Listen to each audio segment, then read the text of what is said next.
Digital লেনদেনকে আরও সহজ, নিরাপদ এবং দেশীয় ব্যবস্থার আওতায় আনতে চালু হয়েছে বাংলা কিউআর। তবে পর্যাপ্ত প্রচার প্রসারের অভাবে এখনও অনেক সাধারণ মানুষ, এমনকি ছোট ব্যবসায়ীরাও জানেন না বাংলা কিউআর কি, কিভাবে কাজ করে কিংবা এর সুবিধা কি। ফলে সম্ভাবনাময় এই উদ্যোগের ব্যবহার এখনও সীমিত। লেনদেনে নগদ অর্থের ব্যবহার কমিয়ে আনতে ছোট ও বড় সকল ব্যবসায় বাংলা কিউআর বাধ্যতামূলক করেছে সরকার। ব্যাংক বা এমএফএস অ্যাকাউন্টের মাধ্যমে তৈরি করা এই কিউআর ছাড়া কোনো ধরনের ট্রেড লাইসেন্স দেওয়া হবে না এমন ঘোষণা দিয়েও খুচরা ব্যবসায়ীদের মাঝে এটিকে জনপ্রিয় করা যাচ্ছে না। এখনও এই কিউআর সম্পর্কে জানেই না অনেক ব্যবসায়ী। আমাদের কাছে এখনো কোনো লোক আসে না। আর যেহেতু বাংলা কিউআর বাংলাদেশ ব্যাংক এটা চালু করেছে, সেক্ষেত্রে আমাদের জন্য সুবিধা হবে। যত ব্যাংকিং যা আছে এগুলো একত্র থাকবে, কিন্তু সেই কিউআর কোডটা আমি এখনো পাইনি। বাংলাদেশ ব্যাংকের হিসাব বলছে প্রতিদিন ৩৫ থেকে ৩৭ হাজার বার লেনদেন হচ্ছে বাংলা কিউআরের মাধ্যমে। এতে দৈনিক লেনদেনের পরিমাণ দাঁড়িয়েছে ১১ থেকে ১২ কোটি টাকা। দেশের মোট ডিজিটাল লেনদেনের হিসাবে এই অঙ্ক খুবই সামান্য।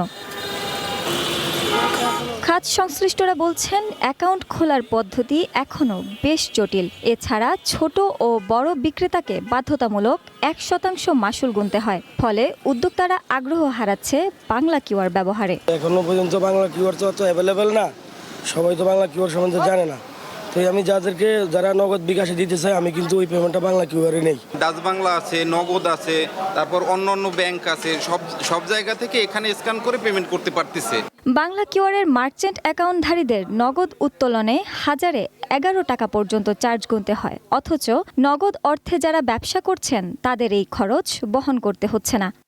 এই মারফত মানে যে এমডিআর বলি আমরা, মার্চেন্ট ডিসকাউন্ট রেট, এই বাবদ কি পরিমাণ তাদের ব্যয় হচ্ছে, আমরা সেই হিসাবটা পাওয়ার পরে আসলে বুঝতে পারবো যে এই ব্যাপারে কোনো বিকল্প সিদ্ধান্ত গ্রহণ করার আবশ্যকতা আছে কিনা। দেশের মোট ৬১টি ব্যাংকের মধ্যে এখন পর্যন্ত ডিজিটালাইজেশনের আওতায় এসেছে মাত্র ৪৬টি ব্যাংক।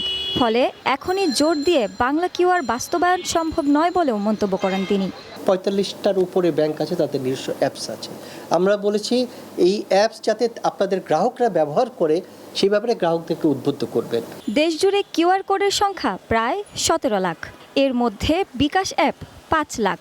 এছাড়া ডাচ বাংলা ব্যাংকের অ্যাপ ২,৭০,০০০, পূবালী ব্যাংকের ১,৯০,০০০, ইসলামী ব্যাংকের ৮০,০০০, সোনালী ব্যাংকের ৫৪,০০০, মিউচুয়াল ট্রাস্ট ব্যাংকের ৫০,০০০ এবং সিটি ব্যাংকের ৩৮,০০০।